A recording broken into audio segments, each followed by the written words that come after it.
Hey, good morning, everybody. It is Wednesday, February the 10th, and I am thankful that you have joined me, taken a few minutes to join me today.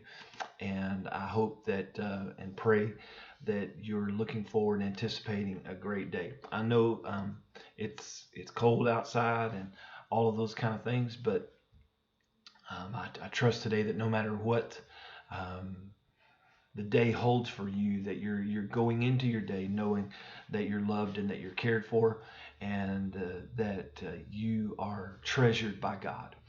I spoke yesterday about people needing to experience new, because if you want a different life, um, that your life is shaped by the experiences and the information and all of that you've had in past experience. Your past experiences shape your present mindset. And if you want that to change, then there has to be new in every arena of your life, new that you experience.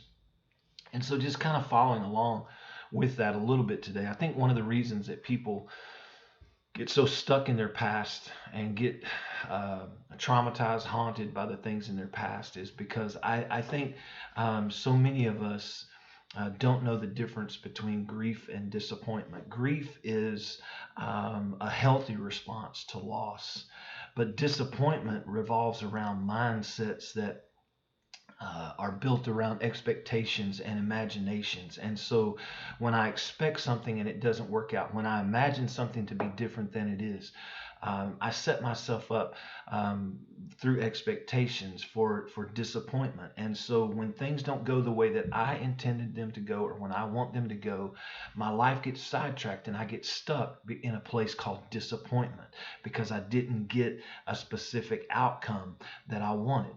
And I begin to think about that in relation to us, our relationships to one another, our relationship to ourselves, our relationship to God. We get disappointed in people, we get disappointed in ourselves, and therefore I believe that many of us believe that oftentimes God is disappointed in us. But in order to be disappointed, I have to be disillusioned, because I have to have an illusion that this was going to happen or that was going to happen. And then when it doesn't, I become disillusioned. But watch this. What if I told you, we're just talking here today. I'm not saying you have to believe everything exactly as I believe it. I'm just trying to give you some encouragement today. But what if it would be true that God is not disappointed or can never be disappointed in us, because God has no such illusions or imaginations about our life. God knows us. He knows us completely. He knows us fully.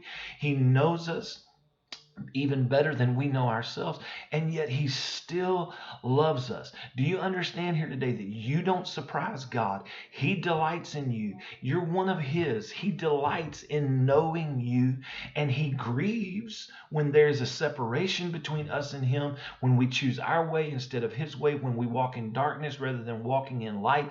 But I do not believe that God is disappointed in us, because he knows us. He's not surprised when we take our own way. So he can never be disappointed. And because he's not disappointed, neither does he abandon us. He doesn't throw us away because he said, oh, I'm surprised by that. They didn't do what I thought they were going to do, so I'm giving up on that project. He's never disillusioned by you. He never had any illusions about us in the first place. He knows our frame. He knows that we're dust. He knows what we're made of. And so I want you to be encouraged today that while you may become disappointed in others, while you may become disappointed in yourself, and while you may have been taught or even believe that God is disappointed in you, I want to bring you a word of encouragement today and tell you that I believe that God is never disappointed in you or in me, because he has no illusions about who we are. The psalmist David in Psalm 22, he wrote a psalm, and Jesus quoted part of the psalm as he hung on the cross. But David wrote a psalm, and he said, my God, why have you forsaken me? Jesus now repeats that. He quotes that psalm as he's hanging there on the cross, taking on and absorbing all of humanity's lies and all of humanity's darkness. He's hanging there absorbing all of that, and he feels in that moment, he feels rejected, and he feels like the face of God has turned away from him, and he cries out, my God, why have you forsaken me? You know why he did that? Do you know why he experienced that? So that you and I would never have to experience abandonment or the disappointment of God. Jesus went into that darkness for us so that we would never have to experience that. And if you keep reading Psalm 22, it goes on and it says this. David says this: you do not despise the afflictions of the afflicted one, nor will you turn your face from him. And when he cries, you will hear. Do you understand that Jesus felt what you and I feel about disappointment and rejection so that we would know the truth? Because God never left him in that moment, and God is never going to leave you nor I. We serve a God who does not do abandonment. We serve a God who is not into being disappointed by us. Why? Because he knows us. Do you realize something today? You will never be powerful enough to make God's face turn from you.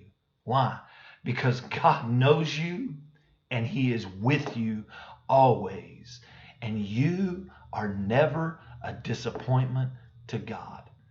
So I pray today, I know this has been a little longer today, but I pray that you'll get up and walk in the reality and walk in the truth that he is so in love with you and there's nothing that you can do to change that, and that you'll walk with the assurance that you're not a disappointment, but that you are a delight to him.